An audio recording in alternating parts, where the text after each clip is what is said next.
Vroom, vroom, vroom, vroom, vroom. Honk, honk. Get in, losers. We're going struggling. Vroom, vroom, vroom, vroom.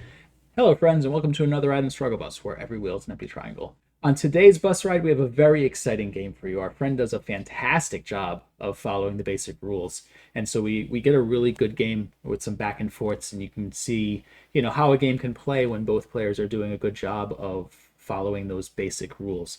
So I think this one will be a very exciting one for you. Also, not sure if you typically stick around to watch the reviews of these games. In this game in particular, you are definitely going to want to stick around for the review because there are some good insights there that we can definitely learn some things from. So I hope that is something you guys choose to do for this video in particular. Anyway, as per always, I'd like to thank our opponent for playing us today. I'd like to thank you for watching these videos, and I'd like to thank my Patreon subscribers for supporting the channel. So let's go get into this interesting game. Okay, here we go with the next bus ride. We're going to be focusing on our basics and probably beyond the basics as well as per always. So let's see how our friend handles going for the corners and the sides, then the center, as well as balancing third and fourth line stones. So double 3-4, that is fine. We will go and play our 4-4-3-4 facing. That is my typical way to go here. Okay, so our friend has decided to enclose the top right corner, and so typically I'm not going to want them to get another move here, so I am just going to go approach the other 3-4 corner. We could have extended off of our corner as well, would have been perfectly fine, but I usually like splitting up these these big frameworks before they start. I suspect that black will play R5, but let's see how our friend responds to this. And R5 does get played, so we will play the Hane here. I suspect black will play back at R4. We should all know this variation by now. It gets played in a lot of our games, and so black does pull back. So now the question is, do we want to play low or do we want to play high? I usually like going for influence, so I'm going to play the fourth line stone here. But if you wanted to focus a little more on territory, it's nothing wrong with that. You just need to learn that influence is better. That's not true. They are both even. You guys just know that I like influence better. So here, black. I wouldn't be surprised if black goes after our corner. That's probably something I would consider as black. I would also consider something like R12. But we do have some open corners. C3 can also absolutely be played.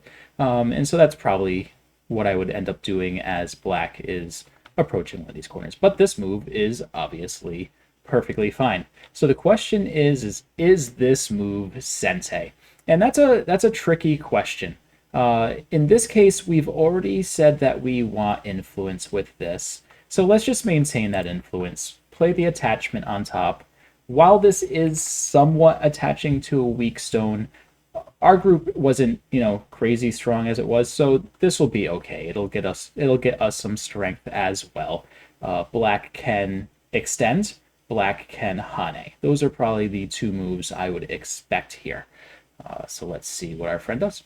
And the Hane does get played. So now from a shape standpoint, we don't want to play this because then black Atari will connect and we'll get left with an empty triangle. We do not want empty triangles. We also don't want to just connect here.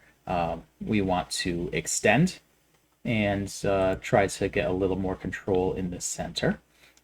This is a pretty standard shape. If black pushes, we are going to block at R10. That's a pretty common shape.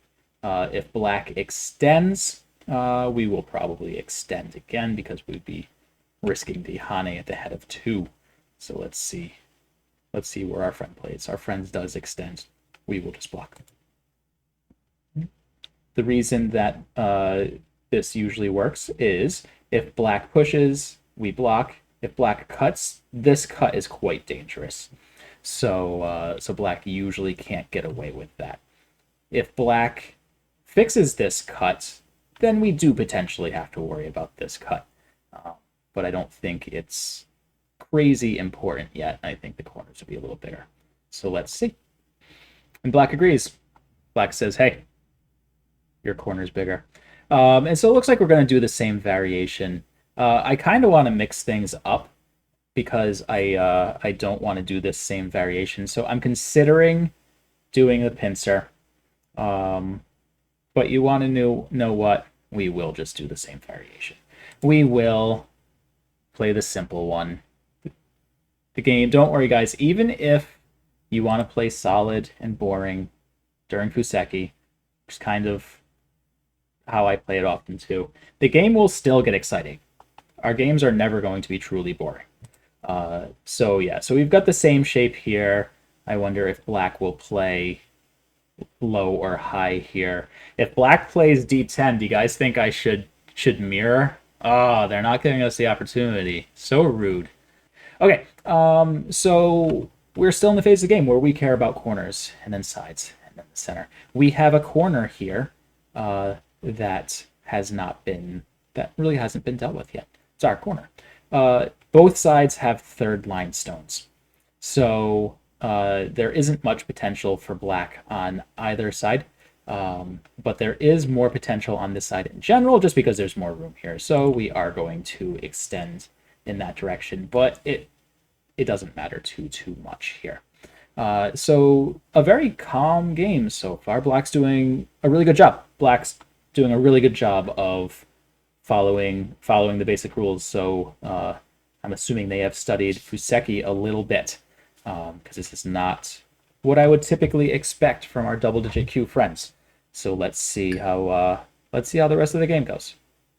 Okay, so Black has extended to make a base, and that is fine.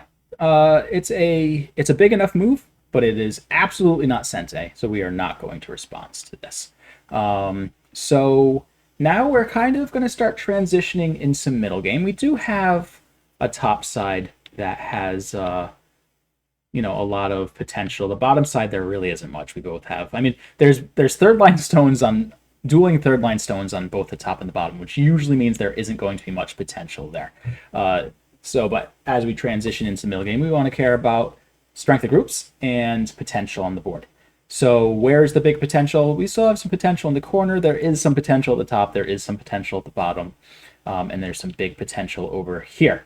I want to deal with this potential first. So I'm going to take this turn.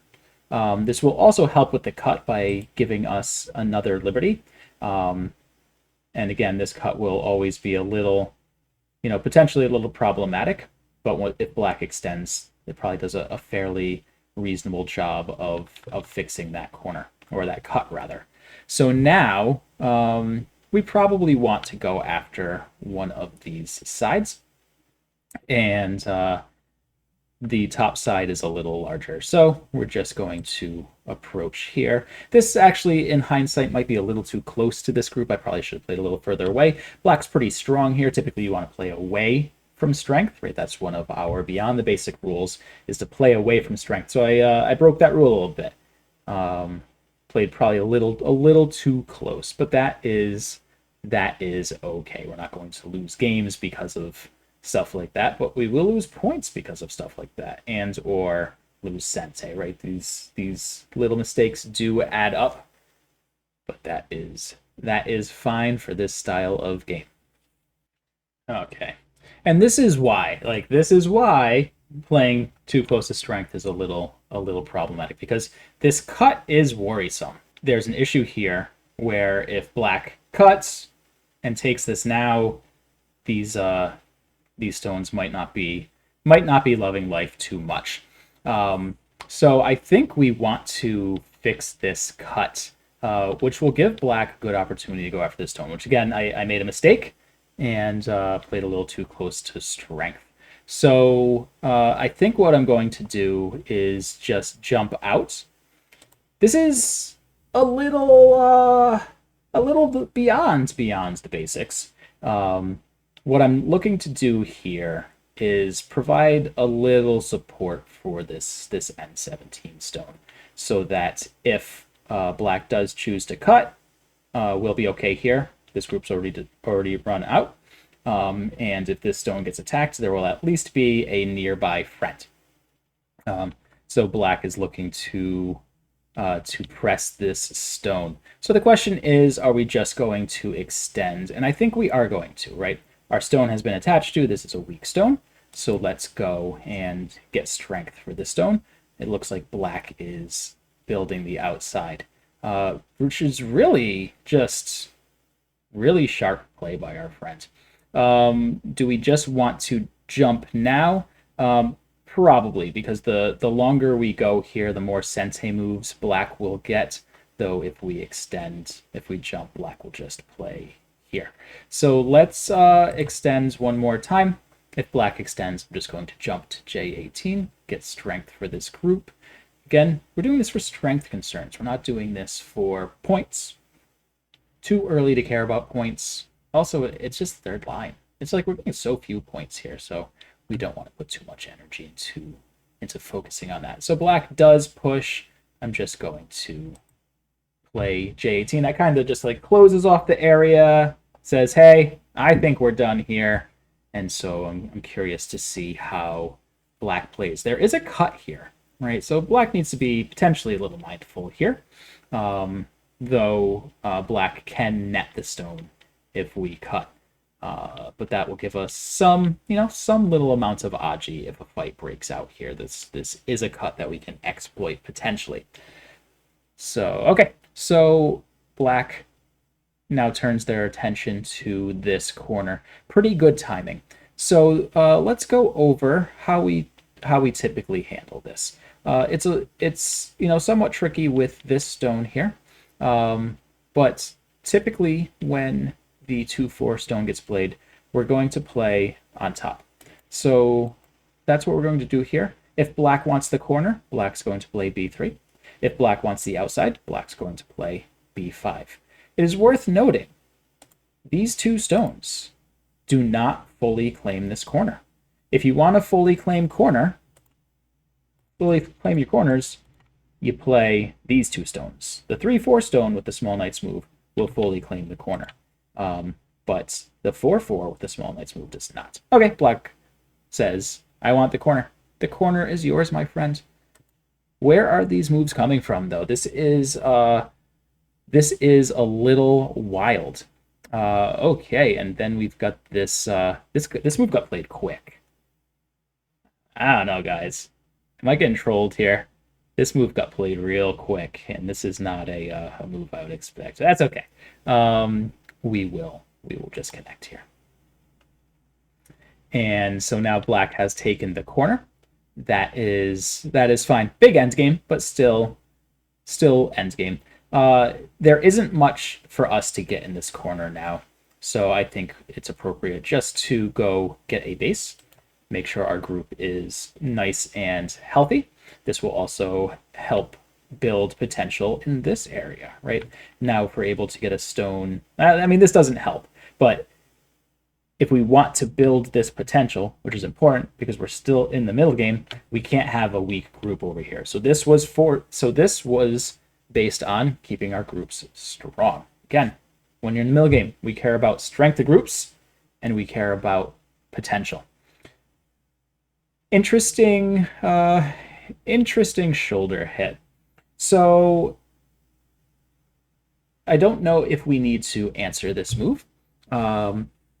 If we do, I would just want to play here. But you want to know what? When we get attached to, we respond to attachments. That is one of our rules, and so that is what we will do. I suspect Black will extend, and now I'm just going to play this move here. The reason I'm going to play this is it threatens to cut these two stones off and builds this potential. We care about keeping our group strong, our opponent's group's weak, and we care about building our potential. So that is what this move is looking to do, is looking to keep these stones weak while building potential. Okay, so are there any weak groups on this board? This cut, potentially, I think we're probably okay. Where's the big potential? Well, there's a lot of potential on the left side here, and there's some good potential here. So I think we probably want to be playing on this side of the board. And so the question is, do we just want to do a shoulder hit? Do we want to try to invade this a little more firmly? So we can look at one of the classic invasion points, which is B12, threatens to connect, threatens to run out. Or we can go look to take the outside to help build what's going to go over here. And since our friend only has third line stones, I don't think it's appropriate to invade. So we're just going to play this shoulder hit to reduce. If this was a fourth line stone, if this was at D10 instead of C10, I probably would have played B12.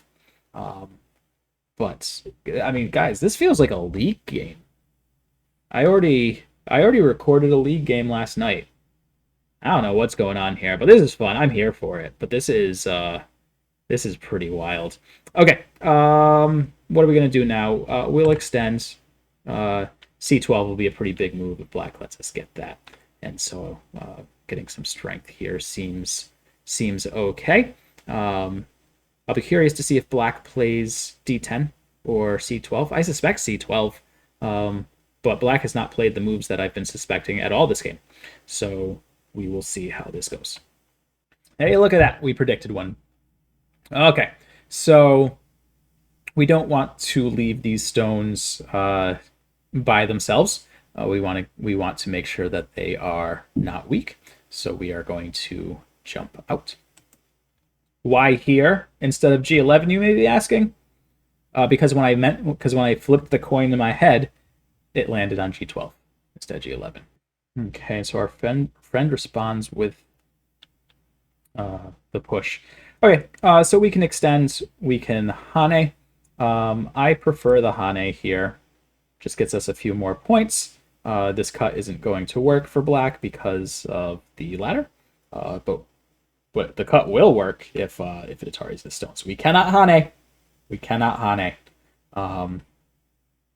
And if this was a normal game, then maybe I would play that to see if our friend would find this. But I have a sneaking suspicion that our friend would have found that move. Black is building some strength here. I wonder if Black is going to be eyeing a move like M8 right now, or a move like K12 to potentially split our groups. Go after the strength, right? Because it's still a middle game. We still care about strength of groups and potential. Okay, so this looks to damage our potential. But more important than the potential, if Black gets too strong here, then a move like K12 starts becoming quite problematic. So let's not let Black get stronger than us here. We will play this just to get ahead of Black. And then eventually we'll probably play something like G15 or G10 to make really nice shape. We're just going to extend here. I don't want to create a weakness that Black can exploit. We're just going to stay strong here and hope that will be enough to get us there. Okay. You know what? Big endgame move. And is this Sente? I'm not sure if it's Sente, but I'm going to treat it as Sente. Because if Black gets E3 into F2, that's pretty not ideal. So let's go play this little bump.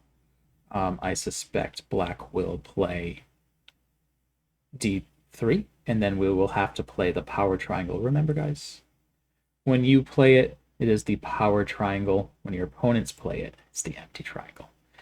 Here, we've got two power triangles right next to each other. That's how you know that you've not made any shape mistakes. But yeah, wildly impressed with our friend's play here. Okay, and so Black does come back and play this splitting move. Oh man, so good. So good. I love it. Okay, we just need to make sure that this group stays nice and strong. So it might be difficult to connect to any of our groups, so I'm just going to play a shape move here. This is the large table shape. This will help with getting eye space. When we talk about shape, there are a few factors that go into what I would consider good shape, and those factors are efficiently moving, efficiently protecting cuts, efficiently creating eye space, and efficiently maximizing your liberties. You can't do all those things at the same time. You can't protect your cuts and move quickly. You can't create eye space and maximize liberties.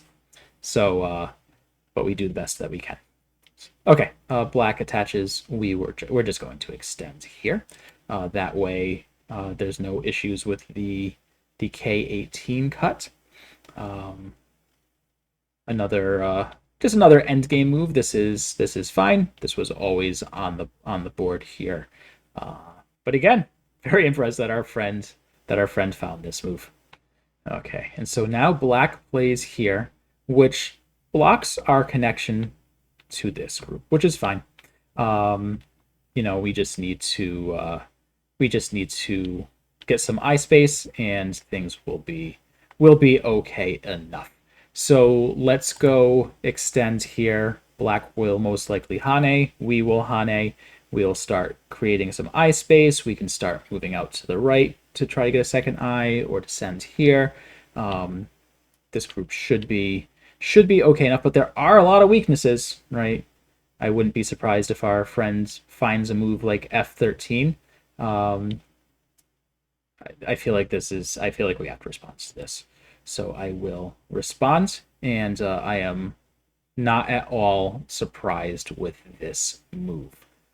I think we just need to connect here, but I really don't like how black is getting strength here, putting some real pressure on this group. F13 is going to get played right now, guys, because this double JQ player clearly has studied a little. Oh, they didn't play it. I'm actually surprised. Let's go run here. We will attempt to connect up to this group while also creating eye space. Okay, so our friend attaches to our stone. We need to respond to this. I'm wondering if we can extend this way, and then it threatens some cuts.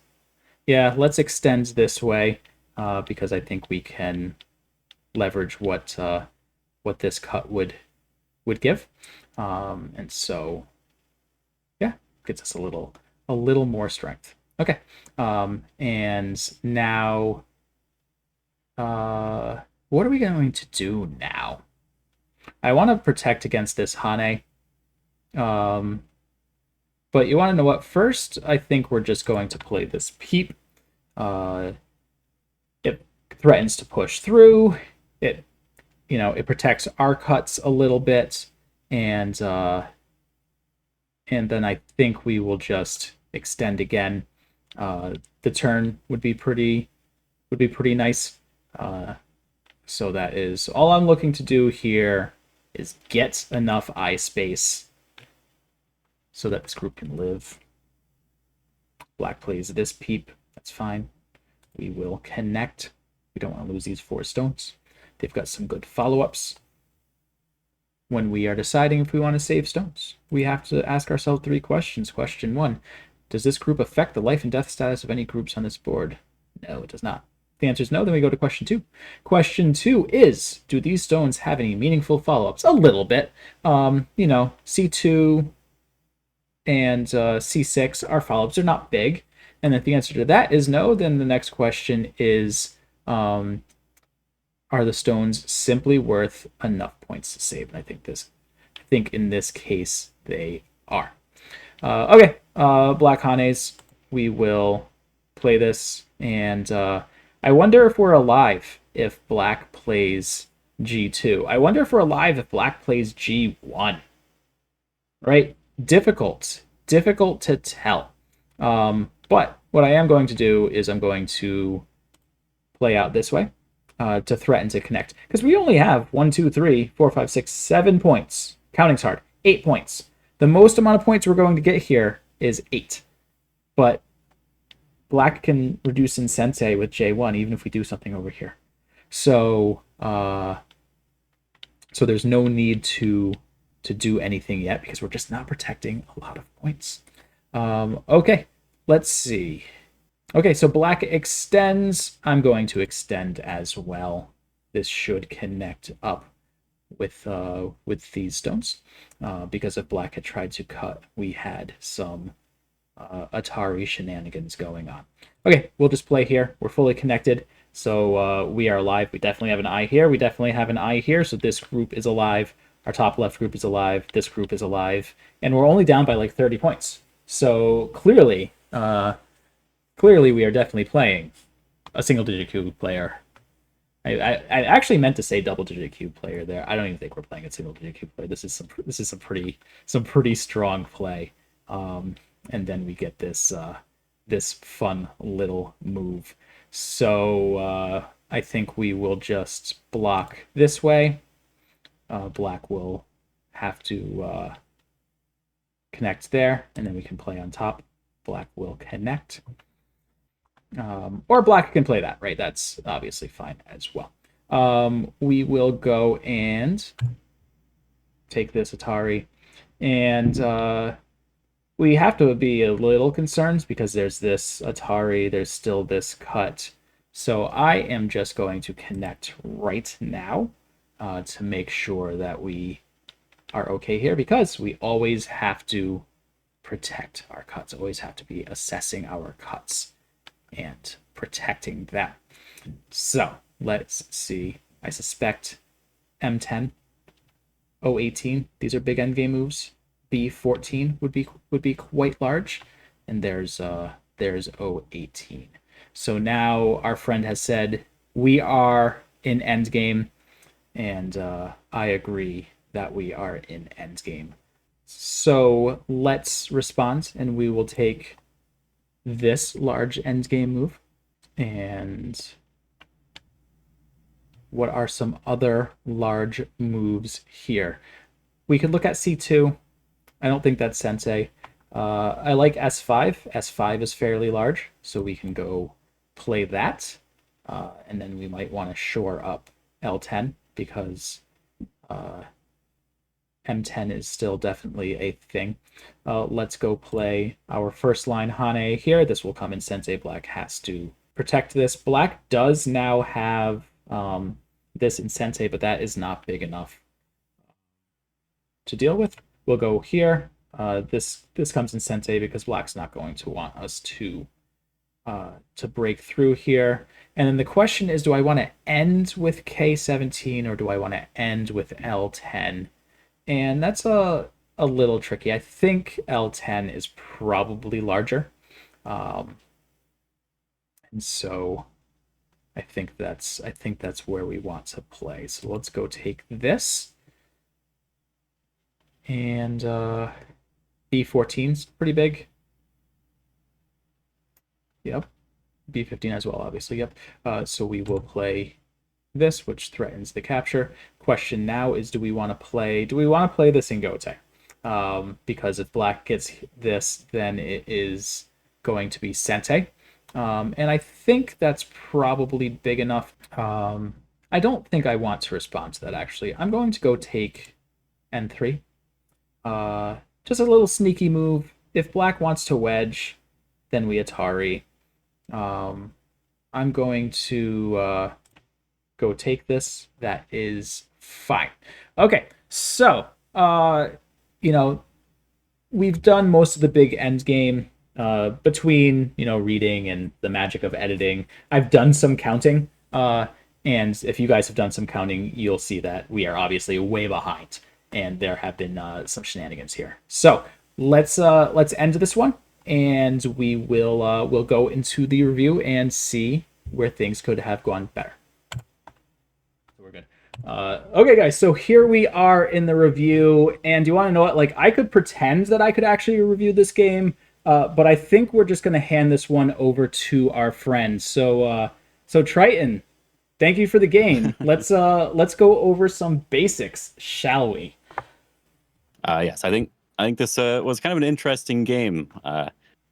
regardless of how simple it actually was, it ended up being really nice and close, which was kind of nice to see. Yeah. I'm actually kind of curious about some of the moves you played because we both have our different ideas for what we consider to be basics or what we think people should try to follow. So Yeah. Yeah. And actually, before kind we of interested to see. Yeah, Mhm. same. So actually, so before we jump into this, so yeah, so if you haven't figured out, I played against Triton here. We've Mhm. done a video together in the past that came out. I thought it came out great.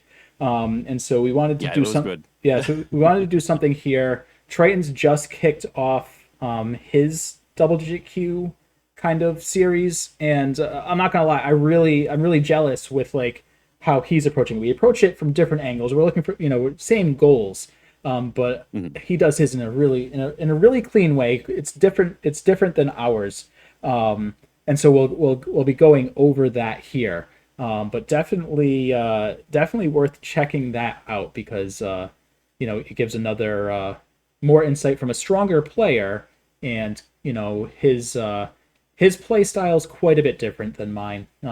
Strength aside, Triton tends to play much more solidly, much more simply. Just keep the game simple, stay solid, wait for your opponent to make the mistake, go after that mistake. That's generally going to be his play style. And if you try to just stay solid, he's typically just going to strangle you out because he's just more efficient with it. So then it gets to the point where you feel like you need to make this overplay, and that's when his the mask comes off and he gets pretty aggressive. So you'll see that from his style of play when we go over how he approaches playing the game. But anyway, so let's go over some stuffs. See where the game. Well, I do have to say that I have a lot of restrictions that I put on myself for this series. I don't know if you remember too much from the first video or not, but I was actually a little bit worried that I could lose this game Okay, because I do have those restrictions on me, and I wanted to be as strict as I possibly could. interesting. Because the Yeah, purpose of my series is not necessarily about winning those games; it's about maintaining the focus on your solid groups and making sure that you're strong everywhere, and then finally doing something to your opponent if you have an opportunity to do so. right. Yeah, Just like you were saying with my style. Yeah. Yeah, actually, just recently, I finally kind of turned the corner and realized that like I don't need to win all these games, even when I'm playing against double JQ players. Like it's fine, Mm. just as long as we still go over the basics. I actually don't know. The only limitations I know is I know you're always going to open with the double 3-4. You're always going Hmm. to enclose the 3-4 so that the enclosure faces the other 3-4. So I know you're doing that 100% of the time. Yeah. And then if they approach your 3-4, you're always going to attach underneath. But other than that, I do not know what restrictions you have put on yourself. I Yeah. assume Yeah. So I, like, I assume you're not going to kill groups. But anyway, you can well, if they get surrounded and they die naturally, it's not my fault. shit. I mean, hey, if they choose death, who are you to deny that, right? I'm not. So I'm not judging you. You can do what you want. It's yeah, yeah. No. Part of the restriction for me is, of course, that the Joseki restriction, like you said, if you approach high, I'm always attaching underneath. If you approach low, I'm always kicking. It's the same exact Joseki each time, okay, and this also includes the same invasions and such. So that's the only invasion I'll do as well. If we have this sort of thing here and you don't defend, yep, this is the only invasion I'm sort of allowing myself. okay, And I have to only reduce for the most part as well. So yeah. you'll see how that sort of Well, that's turned your. out in I mean, this that's game. your play Mhm. style anyway. So Exactly, yeah. But it is actually harder than it seems because there was something you did a little bit early on that I think is kind of important to look at. And I was wondering what your idea was here when you attach on so, top of my stone. it's interesting because even in my own games, this will be a move that I'll consider. I mean, it does give black a little too much. So one of the things I like to focus on is the difference between third and fourth line stones. Where Hmm. when we're playing fourth line stones, we're typically focusing on influence rather than territory. And so choosing to Yeah, play Q10 instead of R10 says, as white, I'm interested in taking influence, and that this maintains that, right? That I'll let you get a little bit bigger of a corner there, just so I can get control of the center. That's the yeah, that's like the intent of this. Whether or not it that actually does a good job of that is another question. But that's the intent when I play this move. All right, and so this move is supposed to be going along with that. Okay, I see. I see. For what I've noticed quite a lot often is that this low move is actually the easier one for most people to handle because you're able to live with it extremely easily and you can still get a lot of influence. So this is the one I've been really suggesting for people, even all the way up to the Dawn level. Okay. Um, so when you play the high one, there's nothing really wrong with this. Right.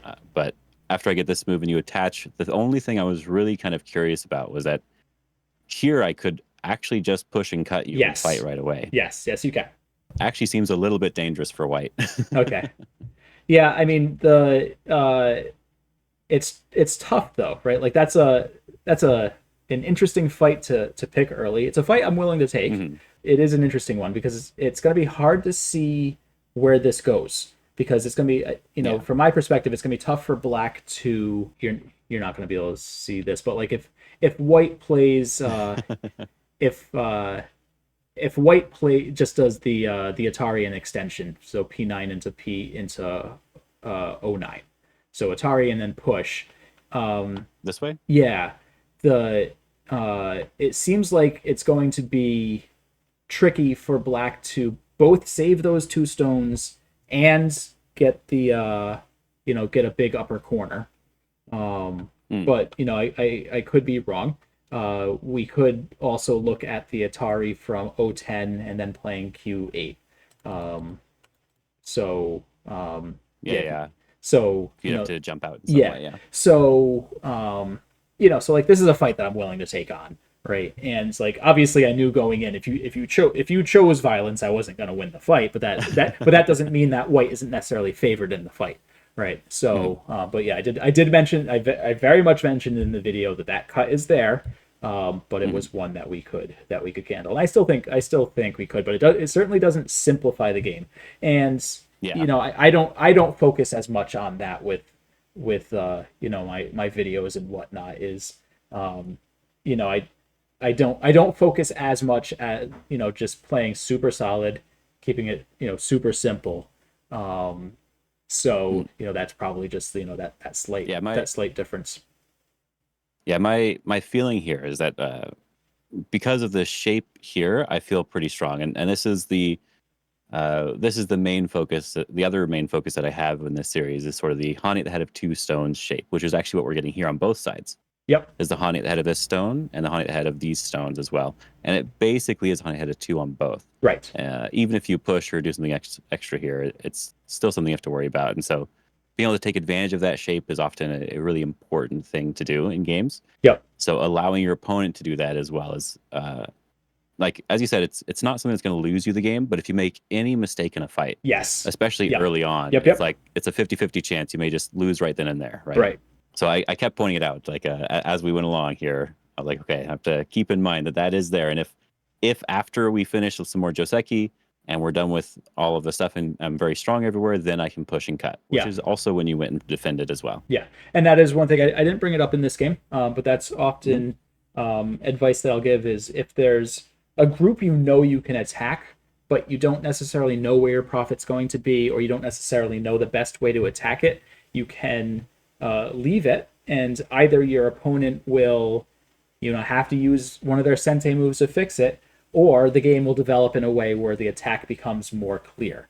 And so, and that's what's happening here. If we let this game develop and you get C10 and you potentially get K4, right, then that cut becomes very dangerous, right? And so now that you've got strength on the left side of the board, we need to do something about it. Part of this also is on this board, on both the top and the bottom, we've got dueling third line stones, so there's such little potential on the top and bottom of the board that it felt appropriate to just play it here, because like honestly the real potential on this board is that top right corner. So P13 felt like reasonable timing from both a strength and potential perspective. Yeah, and I probably could have even pushed and cut right now if we're trying to be very severe and play a very strong game. This is probably when I would normally. Yeah, now that you've got D14 and D15, that group there, it's a much different situation now.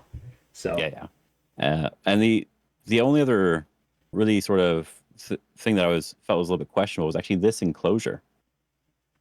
I felt like I feel like the left side, just like what I did to your left side, it probably is still much better to apply a little bit of pressure to this group on the left side here, Yep. or make it so it's not so easily able to settle. So even if you're just doing this enclosure, I still like if I go to settle, I'm settling with a one space jump. This Yep. is still perfectly fine to play, but it's definitely not as efficient as when I can play two spaces and then slide into your corner like I was able to in the game. Yeah, sure. So if we do this though, and you ignore it, and you play something like, like G3 or F3. Yeah, play on the bottom somewhere. Yeah, Yeah, because so while there isn't, I'll there's not probably a. do something somewhere around here. Probably. Yeah, I would want to. you approach the corner first and then go get that? So this was just purely which side is bigger, which has which side has the more potential, and and played on that side. That's the only reason I chose F3 over C6. Okay. Yeah, neither of these problems were really that big of a deal. It's just something that I was kind of curious as Yep. to your feeling as to why you want to do those moves. Because I think, as I said, this isn't going to really lose anyone in the game. And again, here, like, if I really want to try to be a little bit more efficient, I can try to come into the corner a little bit. Yep. Um, and we can do this sort of thing, like we were threatening a little bit in the game. Yeah. Yeah. I can be very efficient here and Yeah. be good. Yeah. Typically, when black plays B5, I'm just going to attach a B4, do that variation. It keeps it real simple. That's one of the situations I do keep it. Well. It can keep it simple. Depends if black wants to keep it simple or not.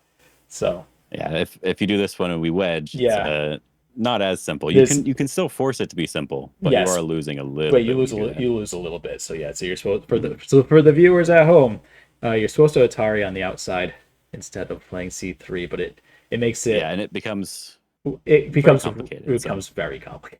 So we're not gonna show that on the DDK channel here. So yeah. And then here I really think you should probably just defend again. Yeah, that's so against my style. but it is. I mean, it is clearly big. It is clearly big. So now, of course, playing that middle area was also important because I'm probably going to be pushing and cutting very soon if you do play that move. I think that's what I said I would play next. okay. So defending in the center does make sense, but I would continue to actually just defend the center. Like Okay. you said, there's not really much potential anywhere to be made on this board, right? Yeah. So Yeah.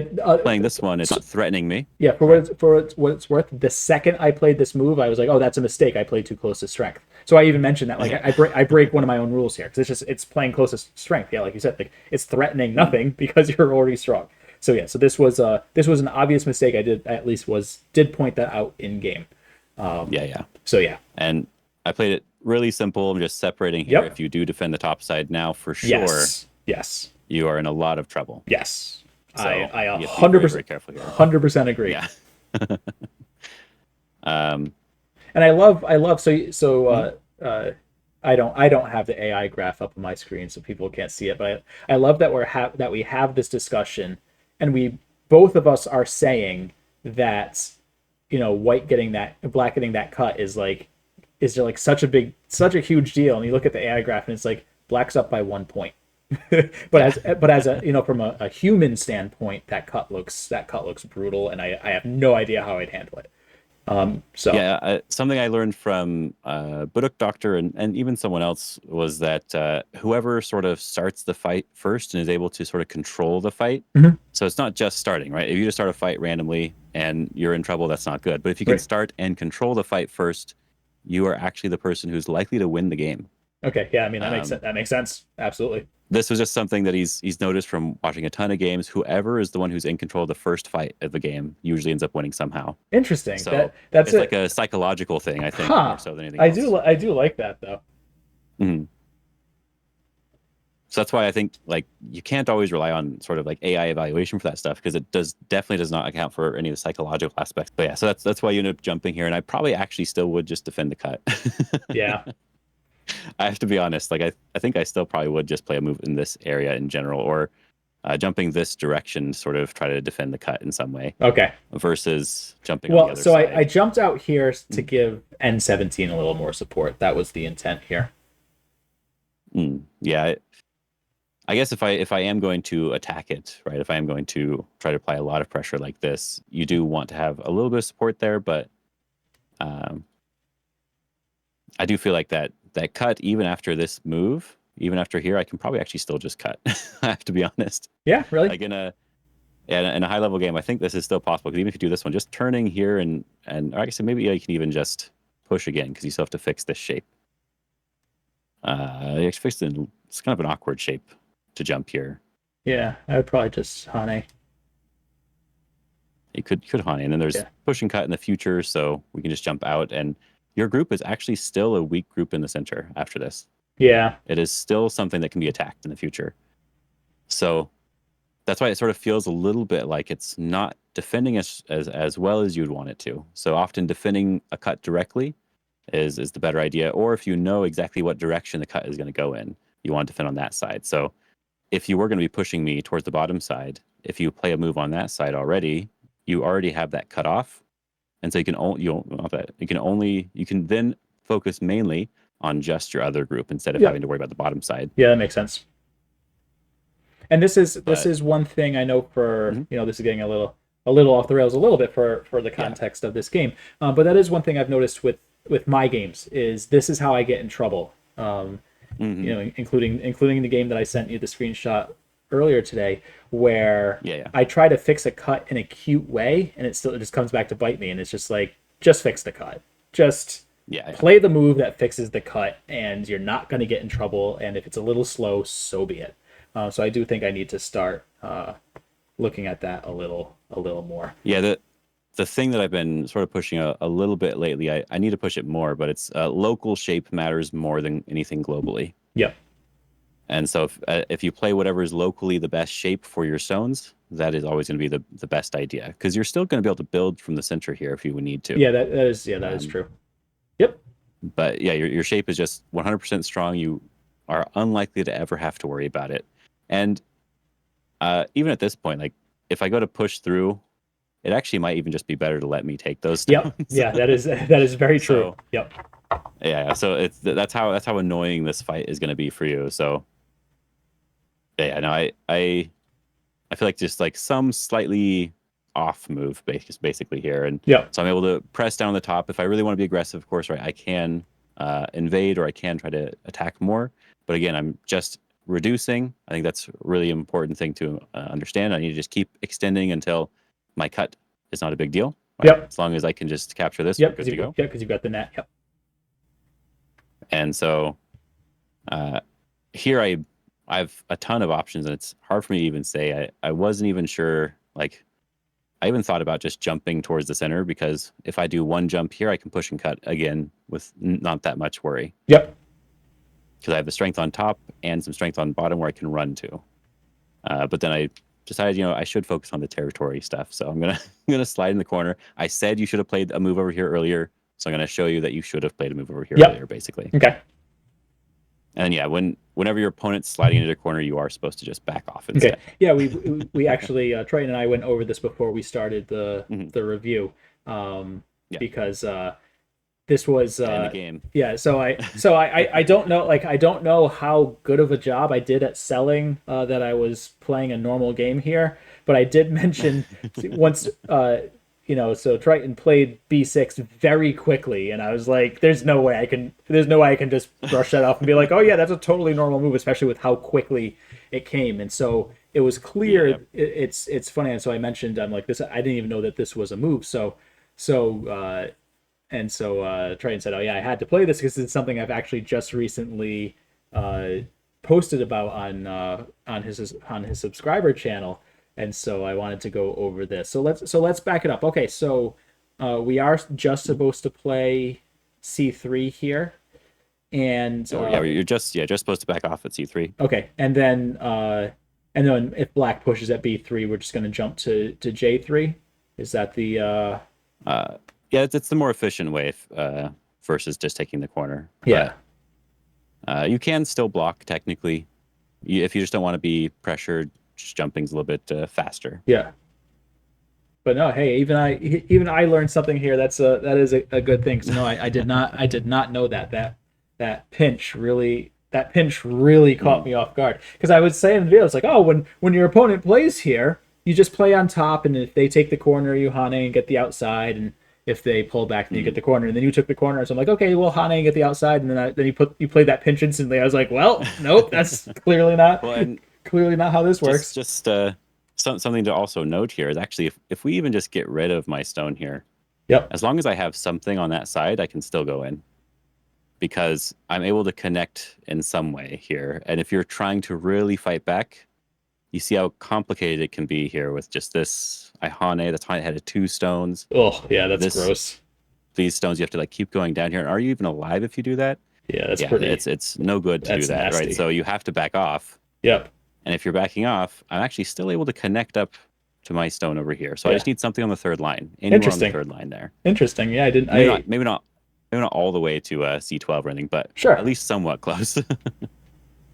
And so it makes it even easier if I already have this stone, because now it's just a normal clamping Yeah. Kisuji that you see quite Yep. often.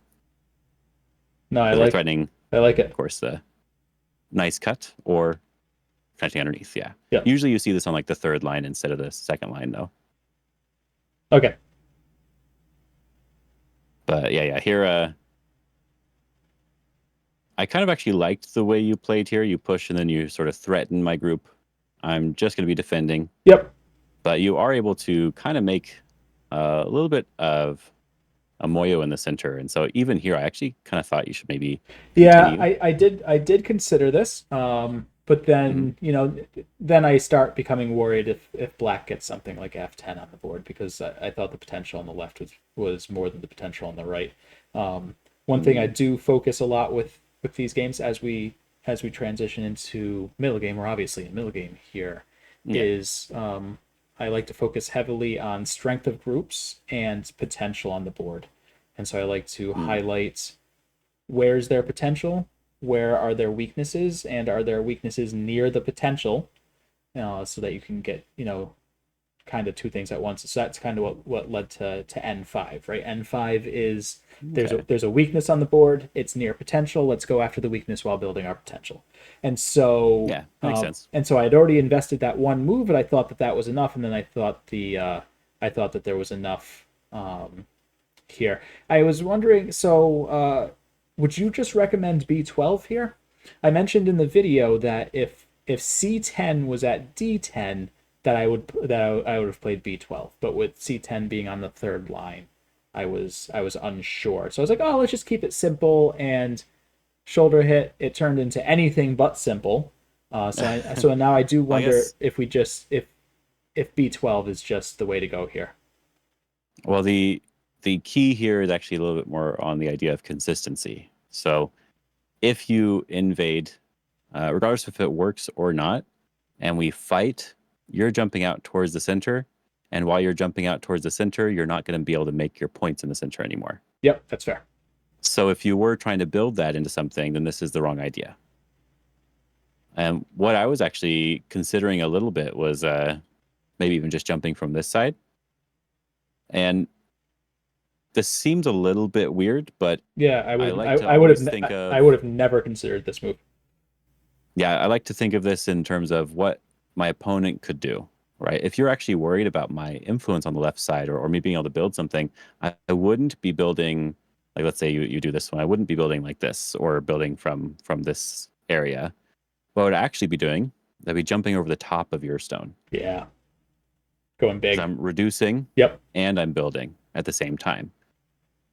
And that's why I always say my focus is on reduction, because if I reduce you here, I'm getting moves, like let's just put random moves on the board here just so they're there. Yep. I'm getting these moves, and now these moves were only focused on reduction. Now I can find a way to use them after I've reduced, and now if I just jump here, I now have this large bit of area here. Yep. That's definitely matching what you have. Yeah. So if I actually go back, this was the move that I wanted to play. Your opponent's vital point is your vital point, right? So if you actually just jump here, if your goal is to prevent me from building, just jumping here is one of the best ways to do it, because I can't come over the top of you anymore. Yeah, it's interesting, and H12 is nowhere near as scary of a move, because white's so much stronger now. So you've nothing to worry about, and like at a more advanced level, you could do something like this one where you're threatening to cut. Too, right? Yep. But even in a high level game, this could be a decent move. I'm actually kind of curious. I got a score estimate back and forth here just to see what it looks like. Yeah. It's actually only losing 1 point Okay. to play that jump. So that's actually not bad at all. Yeah, no, that's interesting, and that's probably one. Yeah. That's another big difference between our play styles. Though one that I probably should start adopting more into my play is you focus very heavily on just reduce, do not invade, Mhm. unless you need to invade to win, right? Like if you're going to lose if you Yeah. don't invade, that's when you invade. But and I think a big reason for that is especially as you get stronger, um, you're going to know how to deal with invasions, and your opponent's going to know how to deal with invasions. And so, making an invasion successful becomes a lot tougher because your opponents start to understand that they don't need to kill the invasion; they just need to make it really painful for you. Mhm. And then this kind of goes into the thing that you talked about earlier, where whoever controls the first fight and usually the person who invades is not going to be that person, right? Their Yeah. opponent's And they're going the to ones who are under attack. Yeah. exactly. So it's just a tough position. So reducing Mhm. is just a good means of still staying solid. But that again, that's a slight difference between our play styles. But that is one that I think I could adopt into my play style because I definitely see the benefit of doing that because generally also I should be able to embrace that because uh, when you're reducing you're also building your influence and I'm an Yeah. influential player. I really enjoy influence, so reducing gets you continue to get your influence. um, and so it's funny, I thought that's what was going to happen with D11. That turned into the opposite of influence. But I think that's probably just more of I think if we were the same strength, I think if we were the same strength players, I would have been able to do a better job with it. But Well, but this is something you may not have really realized. Actually, you're playing close to thickness with this move, right? yep, So yeah, that here I is can I that probably is should very just fair. extend as Okay, well. so But for you, so you're saying probably just cap at E10, play a little bit further away from thickness. It still reduces.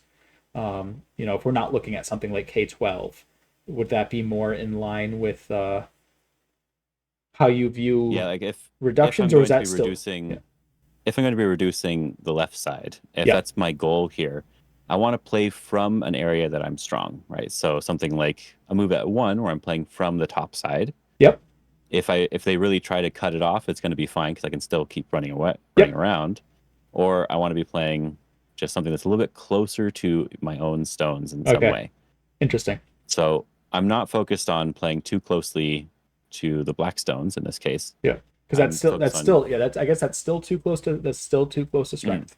So yeah, because like technically, if I really wanted to, I could pincer and attack you first. yep, If I'm attacking you, as you saw, your bottom side group is not 100% alive, yep, and now you're just creating complications. So if I'm behind, I can attack you and try to get ahead.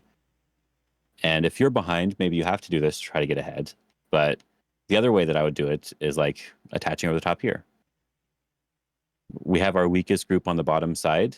All your other groups on the board are definitely 100% alive. Your weakest group's on the bottom side. So if you're attaching, this is like a kick and extend type of Joseki here. yep, This Hane here just to reduce a little bit, and you're also kind of growing a little bit, right? yep. It's funny. I don't. I guess I don't inherently see that as a reduction. I almost see that as black getting more potential as black gets Mm. D8 and E8.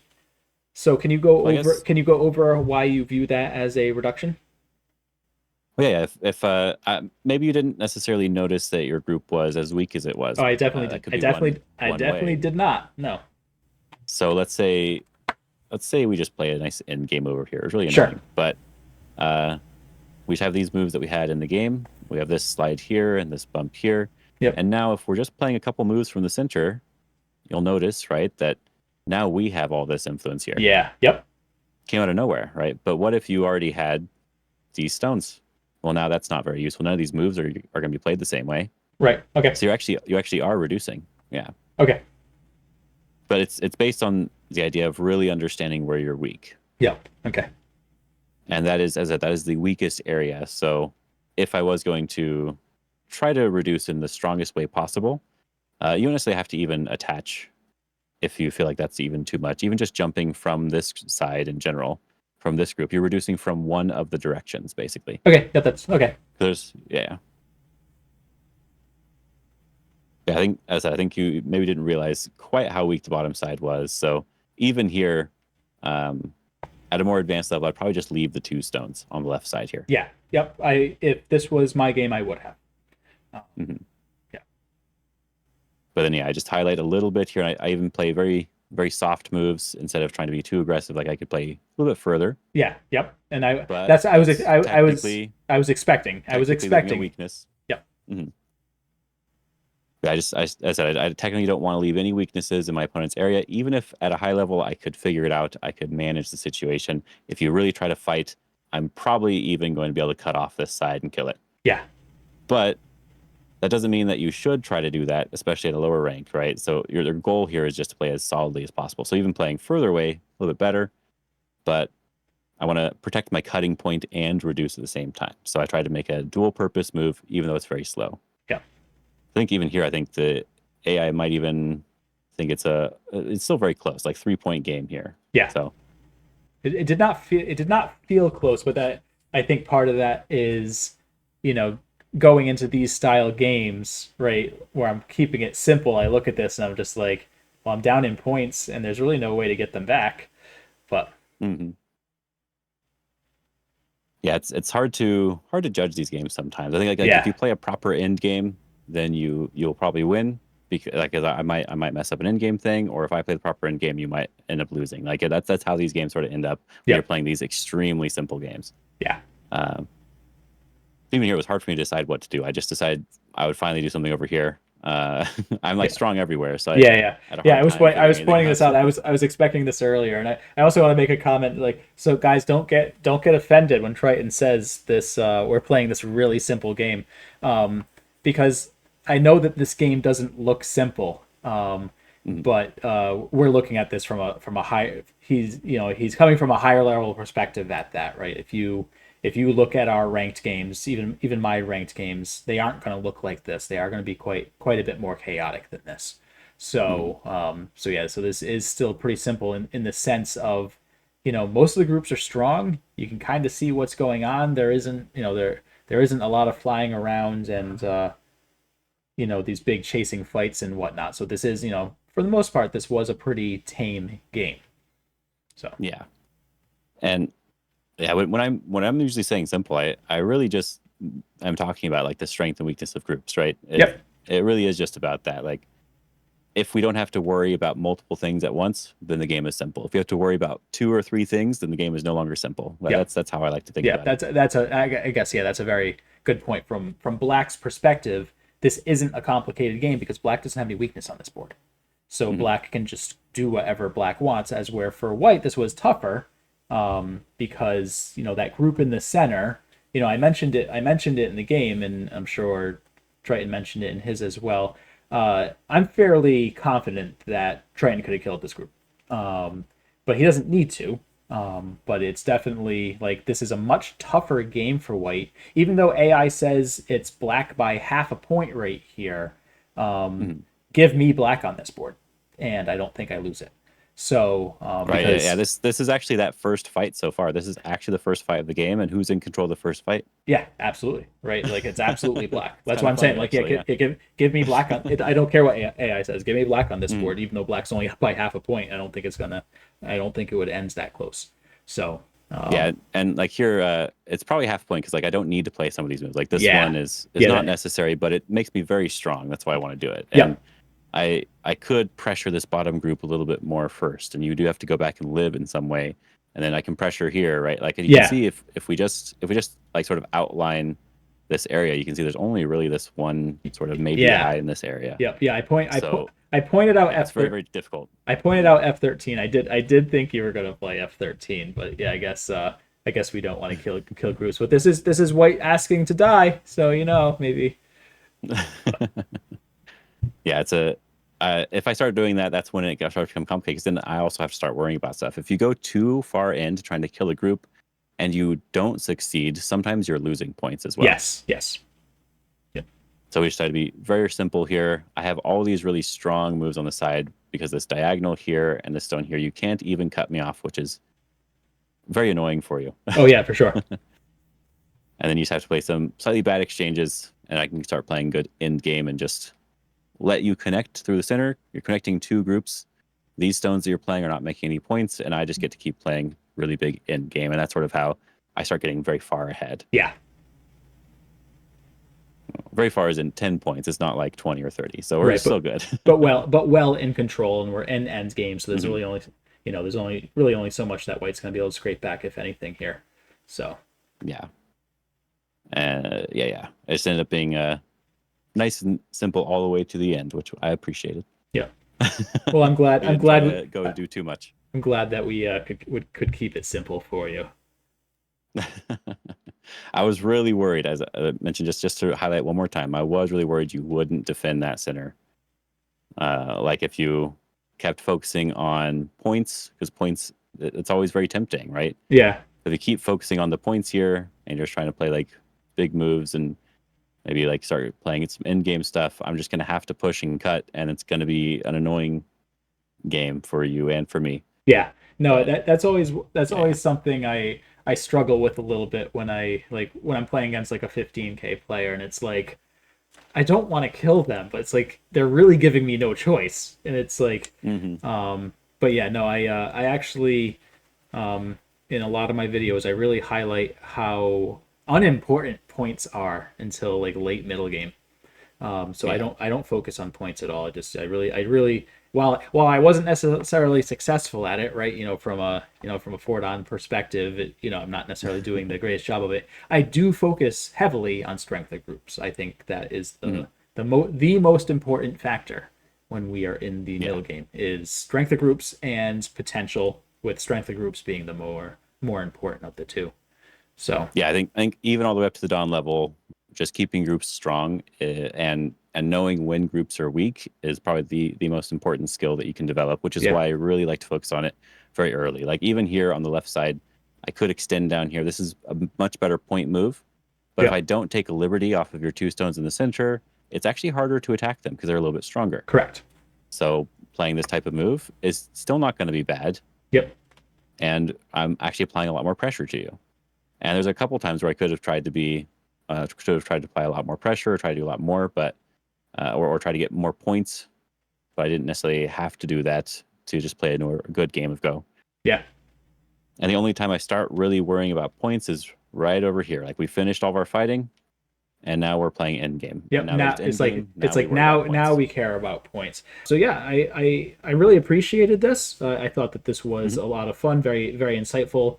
Hopefully, both of our viewerships can enjoy this one, and hopefully follow along as two, or at least one stronger player. I can pretend to be You're competent. not doing too bad. No, You're not doing too bad. So no. So we'll definitely have to do some more content together as well, because I think uh, these sorts of discussions, even just this last part where we're reviewing the game and talking a little bit about what we were thinking, like we thought this was maybe a little bit more of a basic idea, or like you're defending in a way that I think is maybe not the right way, and you realize that's just a common mistake that you're making in your own games. yep.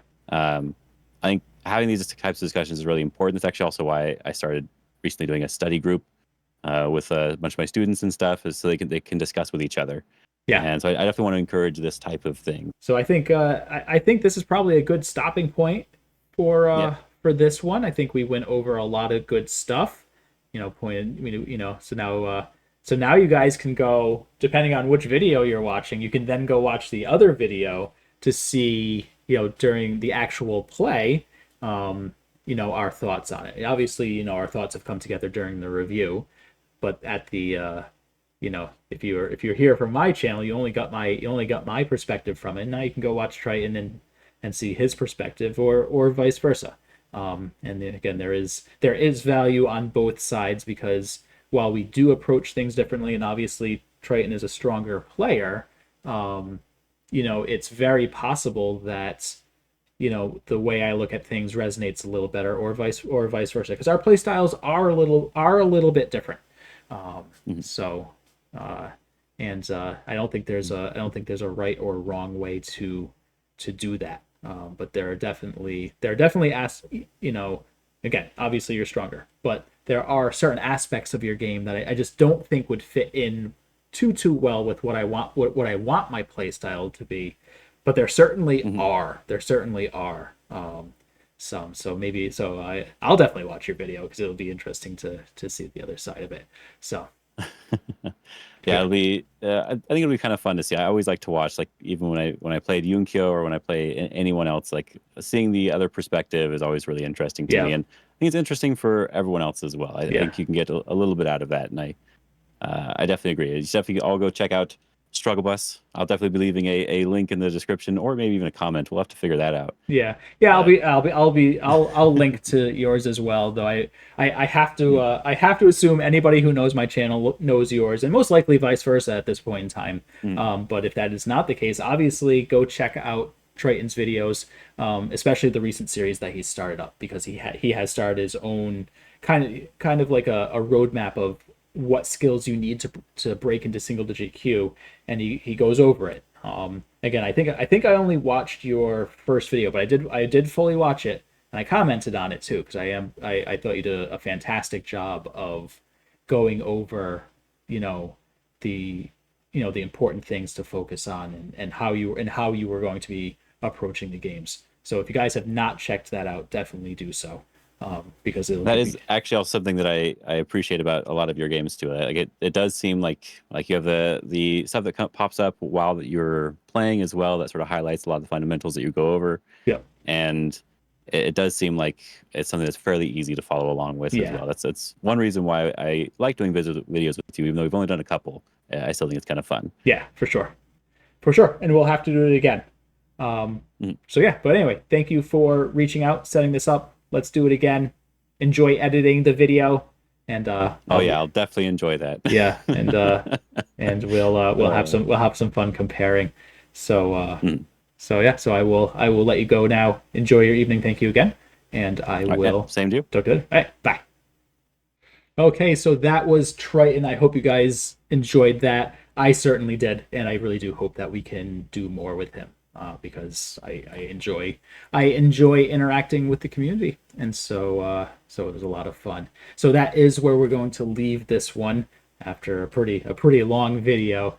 So anyway, as per always, thank you guys for coming out for another ride in Struggle Bus where every wheel's an empty triangle. Have a good one, guys.